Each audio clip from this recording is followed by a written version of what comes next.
गाडी दरवाजा आणि तिथून मग अहिल्यादेवीच्या राजवाड्यामध्ये प्रवेश केला जायचा। आजही सूर्य मावळल्यानंतर या वाड्याचे दोन्ही दरवाजे बंद केले जातात। या वाड्याला प्रमुख दोन दरवाजे, एक नदी म्हणजे नर्मदेत जाण्यासाठी एक महत्त्वाचा दरवाजा आणि हा राजवाड्याचं हे प्रमुख प्रवेशद्वार आहे आणि हे अहिल्यादेवींच्या राजगादीचं प्रमुख भाग आहे। याच्या आतमध्ये ही अशी या ठिकाणी राजगादी लावलेली, इथं अहिल्यादेवींची राजगादी आहे। तर ते असं राजवाड्याचा फोटो आहे। अहिल्यादेवींच्या जन्मगावी अहिल्यादेवींच्या स्मृतीप्रित्यर्थ त्यांची कीर्ती जगाला माहीत व्हावी म्हणून 100 फुटाचा हा कीर्तिस्तंभ माननीय अण्णासाहेब डांगे यांनी त्या ठिकाणी लावलेला आहे। अहिल्यादेवींची ही समाधी आहे। अहिल्यादेवींनी वेगवेगळे शिल्प त्या ठिकाणी मंदिरावर लावलेली।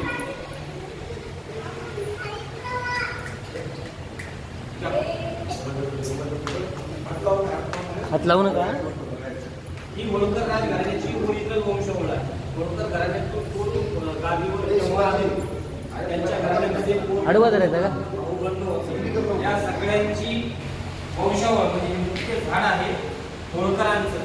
त्याच्यामध्ये नंबर दिलेले सिरियलनी, नंबर दिलेले, तिथे फोटो लावलेले की कोण कुणाचा होता आणि तो केव्हा गादीवर आला। मल्हारराव होळकरांची मुलगी उदाबाई वाघमारे त्यांची ही ओरिजिनल वंशावळ, ओरिजिनल हस्तलिखित आहे।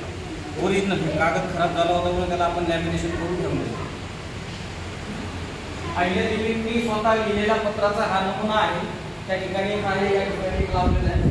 अहिल्यादेवींचा हा त्यांच्या जन्मगावी असलेला शिलालेख आहे।